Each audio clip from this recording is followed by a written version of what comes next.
السلام علیکم عزیز طلباء و طالبات، کیسے ہیں آپ سب لوگ؟ چھٹی جماعت کے سبق نماز اہمیت و فضیلت اور فرائض کے دوسرے سبق کے ساتھ آج ہم آپ کی خدمت میں حاضر ہیں۔ گزشتہ سبق ہم نے یہاں تک پڑھا تھا، آج ہم فرائض نماز یہاں سے شروع کریں گے اور یہاں سے اپنے سبق کو آگے جاری رکھیں گے۔ تو شروع کرتے ہیں سبق۔ فرائض نماز، فرائض جمع ہے فرض کی۔ فرض اس حکم کو کہا جاتا ہے جو اللہ رب العزت نے اپنے بندوں کے لیے مقرر کیا ہو، تو ان میں سے ایک نماز بھی ہے۔ پھر نماز کے اندر بہت سارے فرائض ہیں جن کا یہاں آگے تک ذکر آ رہا ہے۔ تو فرائض نماز درج ذیل ہیں۔ نمبر 1، تکبیر تحریمہ۔ وضو اور نماز کی نیت کے بعد دونوں ہاتھ اٹھا کر اللہ اکبر کہنا تکبیر تحریمہ کہلاتا ہے۔ تکبیر کے معنی ہیں اللہ کی بڑائی بیان کرنا، اور تحریمہ کا مطلب ہے حرام قرار دینا۔ یہ الفاظ نماز ادا کرنے کے بعد نماز کے سوا دوسرے تمام کام نمازی پر حرام ہو جاتے ہیں۔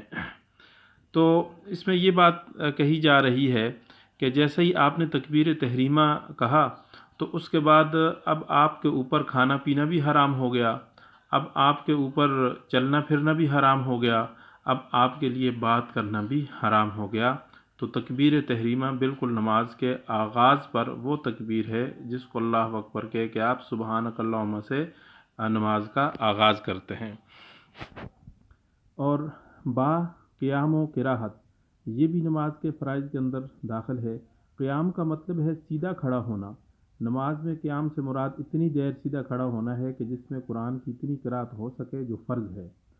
فرض نماز کی پہلی 2 رکعت میں امام سورہ فاتحہ کے بعد قرآن پاک کی آیات سورت تلاوت کرتا ہے، اسے قرأت کہتے ہیں۔ قیام کا مطلب یہاں انہوں نے لکھا سیدھا کھڑا ہونا، اور نماز میں اتنی دیر سیدھا کھڑا ہونا جتنی دیر میں قرآن مجید کی اتنی قرأت ہو سکے جو فرض ہے۔ اب فرض کتنی قرأت ہے؟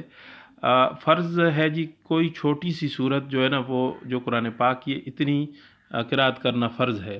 مثال کے طور پہ سورہ کوثر، سورہ عصر اور اسی طرح سورہ اخلاص، یہ بالکل چھوٹی چھوٹی صورتیں ہیں۔ جتنی یہ صورتیں ہیں اس قدر جو ہے نا، وہ جتنی دیر میں یہ پڑھی جاتی ہیں اتنی دیر نماز میں کھڑا ہونا فرض ہے۔ اگر کوئی اتنی دیر کھڑا نہیں ہوتا تو پھر اس کی نماز نہیں ہوگی۔ اسی طرح فرض نماز کی پہلی 2 رکعت میں فاتحہ کے بعد، سورہ فاتحہ کے بعد آیات اور کوئی بھی صورت امام قرأت کرتا ہے تو یہ بھی فرض ہے۔ باقی لوگ جتنے بھی فرض پڑھنے والے ہیں وہ پہلی 2 رکعتوں کے اندر صورت ملائیں گے سورہ فاتحہ کے بعد، جبکہ مغرب کی 3 رکعتیں ہوتی ہیں، اسی طرح ظہر، عصر اور عشاء کی جو 4 رکعتیں ہوتی ہیں، تو مغرب کی تیسری اور ظہر، عصر اور عشاء کی تیسری اور چوتھی یہ دونوں رکعتیں خالی ہوں گی۔ خالی سے مراد یہ ہے کہ ولضالین آمین کہہ کے ہم رکوع میں چلے جائیں گے، اس سے آگے ہم نے اور مزید اس کے ساتھ صورت ایڈ نہیں کرنی۔ جیم، رکوع کے معنی ہیں جھکنا۔ قرأت ختم کر کے اللہ اکبر کہہ کر گھٹنوں پر دونوں ہاتھ رکھ کر جھکنا رکوع کہلاتا ہے۔ سر، گردن اور کمر ایک سیدھ میں زمین کے متوازی ہوتے ہیں۔ متوازی کا مطلب برابر ہوتے ہیں، بالکل یکساں ہوتے ہیں، اور زبان سے سبحان ربی العظیم کہہ کر اللہ کی پاکیزگی اور عظمت کا اظہار کیا جاتا ہے۔ تو یہ سبحان ربی العظیم، سبحان سے اللہ رب العزت کی پاکیزگی کا اظہار ہوتا ہے کہ اس کا کوئی شریک نہیں، اور عظیم سے عظمت کا اظہار ہوتا ہے کہ اللہ رب العزت بڑا ہے۔ دال، سجدہ۔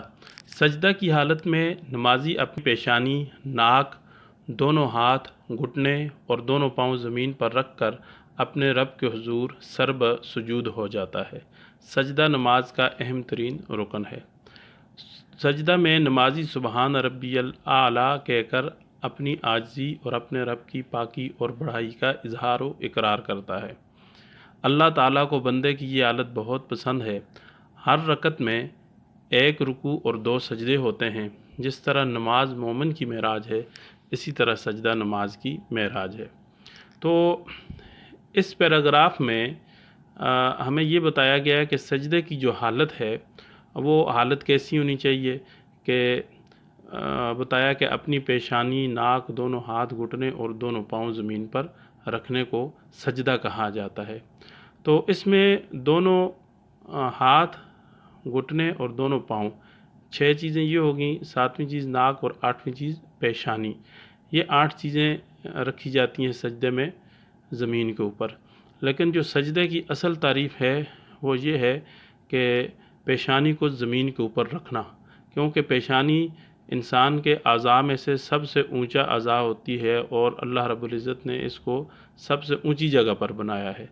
تو اپنی اونچی جگہ کو اللہ رب العزت کے حضور سجدے میں رکھنا، زمین پہ رکھنا، یہ اللہ رب العزت کو بہت پسند ہے، اسی کو سجدہ کہا جاتا ہے۔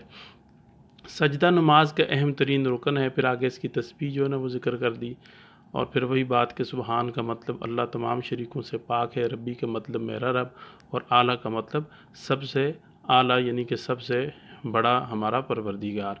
تو یہ سجدہ اللہ کو بہت پسند ہے۔ ہر رکعت میں 2 سجدے ہوتے ہیں۔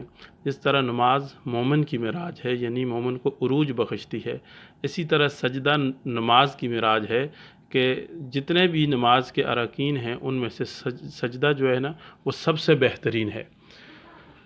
اس کے بعد قعدہ و تشہد، دوسری اور آخری رکعت میں سجدے کے بعد بیٹھنے کو قعدہ کہا جاتا ہے، اور آخری رکعت میں جو ہے نا وہ بیٹھنے کو قعدہ کہا جاتا ہے۔ اگر 2 رکعت والی نماز ہے تو دوسری رکعت میں آپ جو بیٹھیں قعدے کے اوپر تو یہ فرض قعدہ ہوگا، اور 3 رکعت والی نماز میں تیسری رکعت میں جو قعدہ ہے وہ قعدہ فرض ہوگا، اور 4 رکعت والی نماز میں چوتھی رکعت کے بعد جہاں بیٹھا جاتا ہے تو اس کو قعدہ کہا جاتا ہے۔ اگر 4 رکعت کی نماز ہے، دوسری رکعت میں آپ بیٹھ کے تشہد پڑھتے ہیں تو یہ دوسری والا فرض نہیں ہوگا، آخری فرض ہوگا۔ 3 رکعت والی نماز میں اگر تیسری میں آپ بیٹھے ہوئے ہیں تو یہ تیسری رکعت والا قعدہ فرض ہے، جبکہ دوسری رکعت والا فرض نہیں ہے۔ قعدہ میں بیٹھ کر تشہد پڑھی جاتی ہے۔ تشہد التحیات للہ والصلوات، یہاں سے لے کے عبدہ و رسولہ تک۔ تشہد کا مطلب ہے گواہی دینا۔ تشہد میں اس بات کا اقرار کیا جاتا ہے کہ تمام عبادتیں اللہ تعالیٰ کے لیے ہیں، یعنی قولی عبادتیں، بدنی عبادتیں، مالی عبادتیں، یہ سب کی سب اللہ کے لیے ہیں، اور اس میں اللہ کا کوئی شریک نہیں، اور اس کے سوا کوئی معبود نہیں، یعنی عبادت جو بھی کریں گے ہم اللہ کے لیے کریں گے اور کسی کے لیے نہیں کریں گے۔ یہ ایک اقرار ہے، گواہی ہے۔ نیز نبی کریم صلی اللہ علیہ وسلم اللہ تعالیٰ کے بندے اور اس کے رسول ہیں، تو یہ اللہ اور اس کے رسول صلی اللہ علیہ وسلم کی گواہی اور اپنا اقرار اس میں داخل ہو گیا۔ آخری قعدہ میں تشہد کے بعد درود شریف پڑھا جاتا ہے، اللہم صلی علی محمد وعلی آل محمد، یہاں سے لے کے حمید مجید تک۔ درود شریف کے بعد کوئی مسنون دعا پڑھ کر سلام پھیرا جاتا ہے، اور مسنون دعا میں یہ چیز داخل ہے رب اجعلنی مقیم الصلاۃ، اور اللہم ربنا آتنا فی الدنیا، اور اسی طریقے سے اللہم انی ظلمت نفسی ظلما کثیرا۔ یہ 3 دعائیں عام طور پر کتابوں کے اندر لکھی ہوتی ہیں، ان میں سے کوئی ایک پڑھ لے، 2 پڑھ لے یا تینوں پڑھ لے، یہ جائز ہے۔ قرآن مجید میں اللہ تعالیٰ نے ارشاد فرمایا ہے وَأَقِمِ الصَّلَاةَ إِنَّ الصَّلَاةَ تَنْهَى عَنِ الْفَحْشَاءِ وَالْمُنکَرِ، ترجمہ، اور نماز قائم کرو، یقیناً نماز بے حیائی اور برے کاموں سے روکتی ہے۔ سورۃ العنکبوت آیت نمبر 45۔ تو یہ آیت نماز کی اہمیت کے اوپر دلالت کرتی ہے کہ کس طرح نماز قائم کرنے والا برے اور بے حیا کاموں سے رک جاتا ہے۔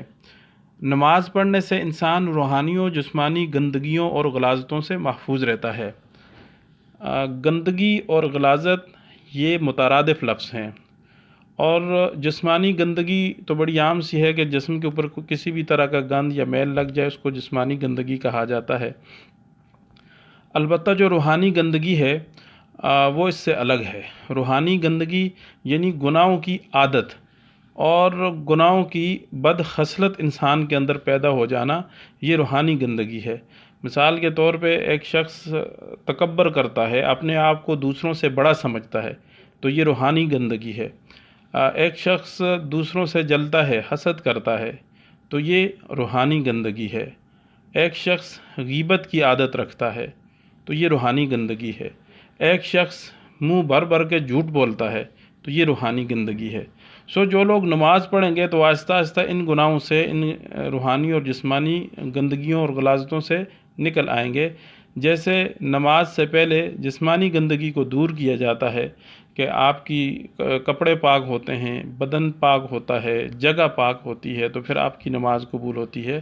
اسی طرح نماز آہستہ آہستہ انسان کے اندر روحانی صفائی پیدا کرتی ہے اور وہ اچھی عادتیں اپنانے لگتا ہے۔ وگرنہ اگر کوئی نمازی ایسا ہے کہ وہ نماز پڑھنے کے باوجود گناہوں کے اندر مبتلا ہے، تو پھر اس کا مطلب ہے وہ نماز ٹھیک طریقے سے نہیں پڑھ رہا، اس نے ٹھیک طریقے سے سیکھی نہیں ہے نماز۔ نماز مسلمانوں میں نظم و ضبط پیدا کرتی ہے۔ نماز ایک امام کے پیچھے باجماعت رہنے کا درس دیتی ہے۔